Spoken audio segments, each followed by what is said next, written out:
The Beatles first auditioned for producer George Martin in June of 1962. It was their big break and led to their first recording contract. But the big break turned to heartache for Pete Best when in August he was fired from the band and replaced by Ringo Starr. That same month, the new-look Beatles returned to the Cavern Club.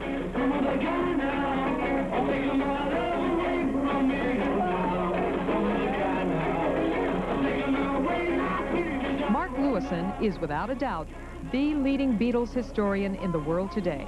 His book, The Complete Beatles Chronicles, is widely regarded as the last word on Beatles history in terms of recording sessions, appearances, and so on. He takes up the story. Pete Best was called into the office of Brian Epstein, the Beatles manager, on the 16th of August, 1962. And they had their first ever recording session on the 4th of September. So what is that? Less than 3 weeks. The reason that was given at that time was they felt I wasn't a good enough drummer. That's never held the water as far as I was concerned. And then people started to turn around and all the assumptions, you know, it's then, well, you may have been too popular, it could have been jealousy. People started, not want to say fabricating, but making the assumptions, trying to come up with what they thought was the definitive reason. I don't know. I mean, he'd even had a taste of the studio. That's how close he had got. You know, he'd been down there, he'd met George, he'd passed the audition, and then he was out. In September, the Beatles recorded Love Me Do. Please Please Me was next, and it zoomed to #1.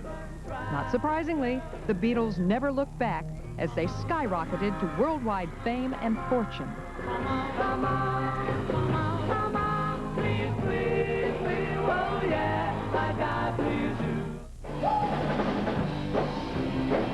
The Pete Best Band toured Canada recently and are booked on a U.S. tour next year. As for the Cavern Club, it remains a swinging place, featuring contemporary British bands such as Up and Running. But today's club is a replica of the original, which was demolished in 1973. But it's still located on Matthew Street, next to where the old one was. And it features an exact replica of the stage made so famous by the early Beatles.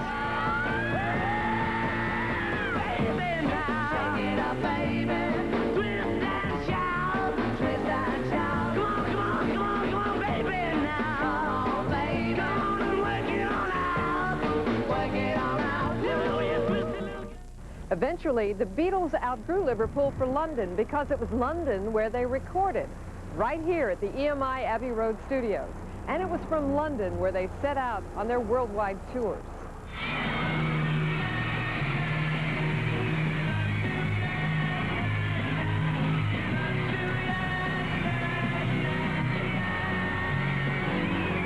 What do you think of the comment that you're nothing but a bunch of British Elvis Presley? Oh, it's not true, it's not true. We want the Beatles! We want the Beatles! We want the Beatles! The Beatles exported all of that musical inspiration to America, touring 3 times in '64, '65, and '66.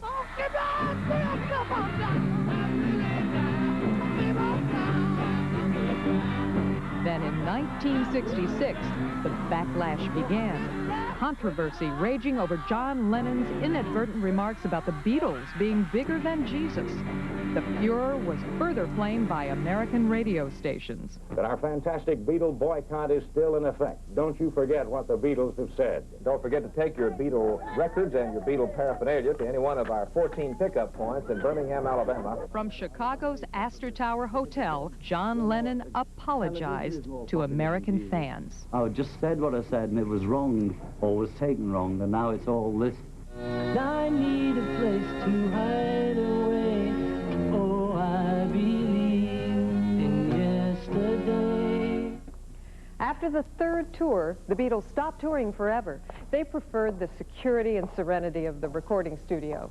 This recording studio, the famous Studio 2 at Abbey Road. The creative leap they made here in the next few years was incredible. In 1964, they were singing Yeah, Yeah, Yeah. In 1967, they created Sgt. Pepper's Lonely Hearts Club Band, the most sophisticated rock work of its time. I mean, when you think of what was done in that room, in Abbey Road in Studio 2, it's just amazing. All those songs, all those memories, everything in that one room. it's quite clear that George Martin's role was very, very great. Well, the two main creative forces were undoubtedly Paul and John, because they wrote most of the songs.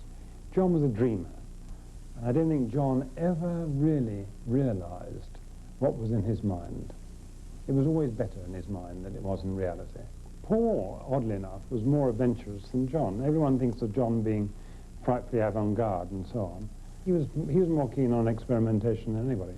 He would come to me and say, I'd like to use a different sound on this. I heard an instrument last night on a television show, which was a piece of classical music with a very high trumpet sound. I said, well, was it Bach? Was it one of the Brandenburgs? He said, I think so. I said, probably a D trumpet or a piccolo trumpet. He said, could we use that? I said, sure we can. Yeah. So that was how Penny Lane came about.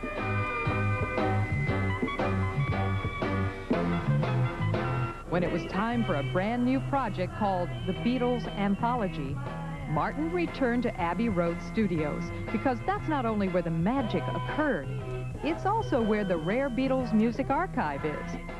2 years in the making, Martin recently completed and delivered the anthology to Apple headquarters for worldwide release. The anthology is 3 double CDs containing as many as 150 rare tracks. Among them is a rare McCartney song recorded in 1958 with the Quarrymen.